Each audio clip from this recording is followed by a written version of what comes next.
I don't get any sympathy for this delivery of this devour, hopefully I'll get some empathy for my twisted ankle. If y'all aren't any empathetic for this devour Torah I'm about to get, hopefully you'll have some sympathy for me for my ankle that's sprained. Okay. So, this devour is on God's sense of humor. What makes God laugh in the Torah? The answer, I think, is human delusions of grandeur. By the way, most of this comes from rabbisacks.org. What makes God laugh? What makes God laugh? What makes God? Is there a microphone here? What makes? Okay. What makes God laugh in the Torah? Most of this comes from rabbisacks.org, great website.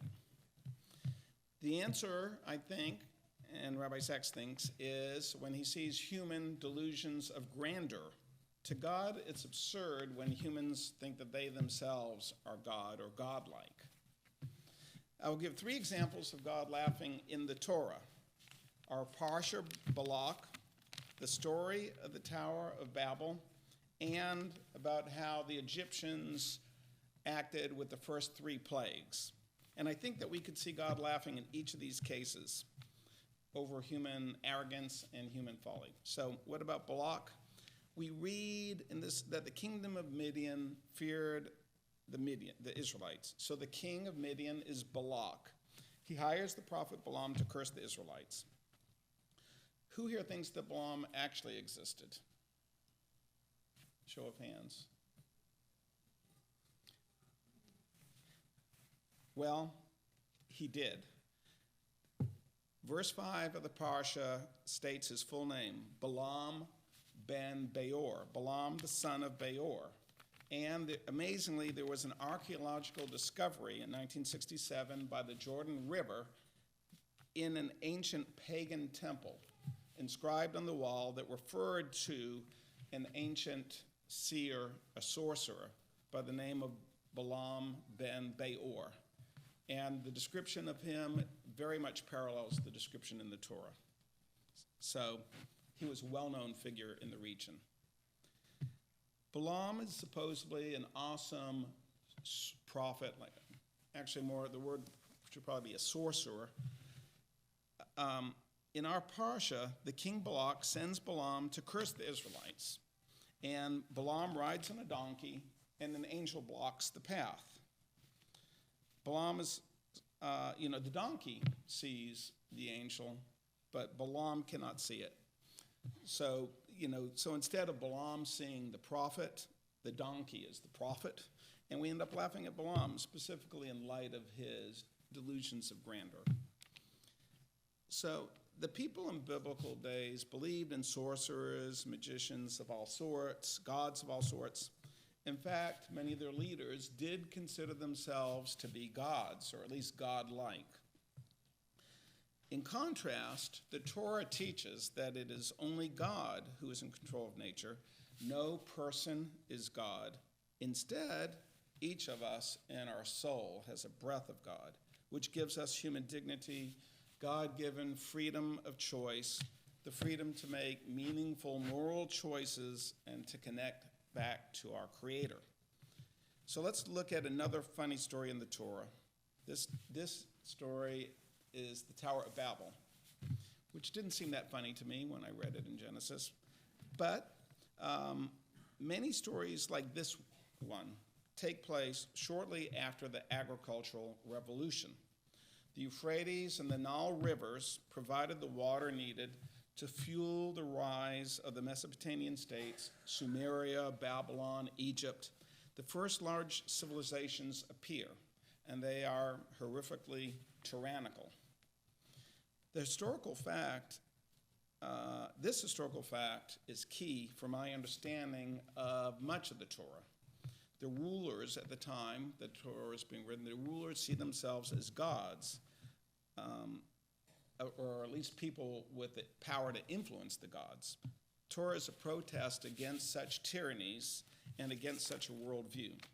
So amazingly, we have archaeological confirmation regarding the Tower of Babel also. Several Mesopotamian towers have been discovered, and they're called ziggurats, and they've even found with inscriptions on them. And I was reading about this, and I actually was seeing some of these inscriptions recently, and these tablets that have been discovered, they're pictures of what looks like the Tower of Babel with the design, and it has, for example, Nebuchadnezzar standing right beside it, and there's inscriptions written on the dimensions of it and how tall it is, and the name of the tower. One of the names given is Et-Ma-Na-Ke. Anybody's ancient Sumerian speakers? Home of the foundation of heaven and earth. And at the top, they actually had a temple where their god leaders would be communicating to the gods. They themselves were, competing with God. Definitely existed, these towers. But the Torah states in the story of the Tower of Babel, God came down to see the tower. This is God laughing. The tower, back to the people those times, they were actually a football field high. For this is definitely known how tall some of these towers were. So to people, it was like incredible. But God, and the Torah says God comes down to see it because, so tiny to him. A little funny there. And in the story of the Tower of Babel, the people were forced to speak one language. Fascinatingly, this fact, too, has been confirmed. Like in ancient Sumeria, the columns have been discovered where the people were forced to speak one language. The kings did force the people to do this. So these stories are not made up. These things really did happen also. Perhaps the funniest line in the story of the Tower of the Babel is the line where the people that are building these towers up to heaven say, "Let us make a name for ourselves so that we won't be dispersed."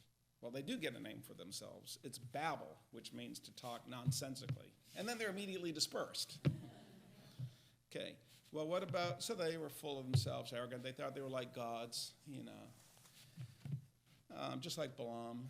And what about the first 3 plagues? Was there anything funny there? I didn't see anything funny there when I read them initially. But if you go back and read them, what were those first 3 plagues? The first plague was the Nile River is turned into blood. So what do the Egyptians do? Anybody know? They turn more water into blood. They're just making things worse. Second plague, frogs. What do the Egyptian magicians do? They make more frogs. It would have been better if they turned the blood back into water, or if they got rid of the frogs. And then the third plague, lice. What did the Egyptians do? They try to make more lice, but they can't do it. It seems a little. And instead they say, this is the finger of God. These tiny little insects that bite you, they hurt, but you can't even see them. And their ancient pyramids were so huge, like the ziggurats that the Babylonians built, So it's a little bit funny that they consider these little insects to be the finger of God. By the way, that's a line in our Haggadah that we read every year about the finger of God. So again, it's God's laughing at the arrogance of the Egyptians. So when people, the bottom line to summarize, when people think that they are big and powerful like God, God shows them that they are small, but also vice versa. It is those who humbly serve God, supremely so. Moses, described as the humblest of all men, these are the truly great people. So it is with us. What matters is not that God does what we want, it's that we do what God wants.